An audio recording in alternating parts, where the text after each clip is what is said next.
ಇನ್ನೊಬ್ಬ ನಮ್ಮ ಇಸಿ ಆಗಿ ಅವತ್ತು ಸುರೇಶ್ ಬಾಬು ಅಂತ ಐಎಸ್ ಆಫೀಸರ್ ಇದ್ರು. 3 ಜನ ಐಎಸ್ ಆಫೀಸರ್ ಕೂಡಿ ಒಂದೇ ಹೊರತಕ್ಕೆ ನಾ ಹೇಳಿದಂತ ಪ್ರಪೋಸಲ್ ಹೋಗಿ ಸರ್ಕಾರ ಕಳಿಸಿಕೊಟ್ಟು ಇವತ್ತು ಆ ಮಂತ್ರಿಗತಿ ಕೊಟ್ಟು ಅವತ್ತು ಕೂಡ ಸಿದ್ದರಾಮಯ್ಯ ಮುಖ್ಯಮಂತ್ರಿ ಆಗಿತ್ತು. ಇವತ್ತು 41 ಎಕರೆ ಇರುವಂತ ಇತಿಹಾಸವನ್ನು ತಮ್ಮ ಗಮನಕ್ಕೆ ತರಲಿಕ್ಕೆ ಬಯಸ್ತಾರೆ. ಇವತ್ತು ಆಸ್ತಿ ಮನೆ ನಿವೇಶನಗಳನ್ನೆಲ್ಲ ಹಂಚಿಕೆ ಮಾಡ್ತಿದ್ದೇವೆ. ಎಲ್ಲ ಫಲಾನುಭವಿಗಳಿಗೆ ಇವತ್ತು ಹಕ್ಕುಪತ್ರ ಕೂಡ ಬಂದಿದೆ. ಆ ಹಕ್ಕುಪತ್ರಗಳ ವಿತರಣೆ ಮಾಡ್ತಕ್ಕಂಥದ್ದು ಇನ್ನೂ ಕೆಲವು ಕಡೆ ಬಾಕಿ ಇದೆ. ಅವ್ರು ಕೊಡ್ತಕ್ಕಂಥ ವ್ಯವಸ್ಥೆ ಪ್ರಕ್ರಿಯೆ ಸ್ವಲ್ಪ ವರ್ಷ ಆಗಿದೆ, ಅದು ಲೇಟ್ ಕೂಡ ಆಗಿದೆ. ಹಂಚಿಕೆ ಮಾಡ್ತಕ್ಕಂಥ ಪ್ರಯತ್ನದಲ್ಲಿ ಫೋರಂ ಕಂಡಕ್ಟ್ ಬಂತು, ಅದು ಕೂಡ ಆಗಲಿಲ್ಲ. ಅದಕ್ಕೆ ವಿಷಯವಾದ ಚರ್ಚೆ ಹೋಗೋಕೆ ಪೂರ್ವದಲ್ಲಿ ಈ ವಿಷಯಗಳನ್ನ ನಿಮ್ ಗಮನಕ್ಕೆ ತಂದೇವೆ.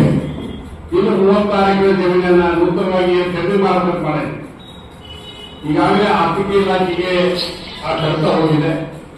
ಮಾನ್ಯ ಮುಖ್ಯಮಂತ್ರಿಗಳು ಭರವಸೆ ನೀಡಿದ್ದಾರೆ ಬಂದಾಗ ಅದಾದ ನಂತರ ಅದನ್ನು ಖರೀದಿ ಮಾಡತಕ್ಕಂಥ ಪ್ರಕ್ರಿಯೆನ ತಮ್ಮ ಗಮನಕ್ಕೆ ತರಲಿಕ್ಕೆ ಬಯಸ್ತಾರೆ. ಈಗ ಪ್ರೊಸೆಸಿಂಗ್ ಗೋಯಿಂಗ್. ಇದು ಕೂಡ ಇವತ್ತಿಗೆ ತರ್ತಕ್ಕಂಥ ಮನೆಗಳು ಸ್ಟಾರ್ಟ್ ಆಗಿದೆ.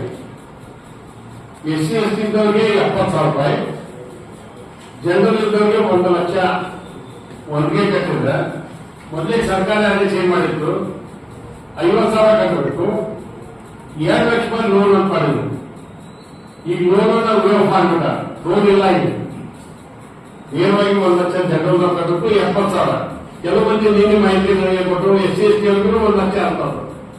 ಅದು ಏನ್ ರೀತಿ ಕಾಯ್ದೆ ನೋಡ್ರು, ಈಗ 70,000 ಮುಸ್ಲಿಂ ಹಂಗೇನು ಬರ್ತಾರೆ 73,000 ರೂಪಾಯಿ ಕಟ್ಸುವಂತ ಮುಂದೆ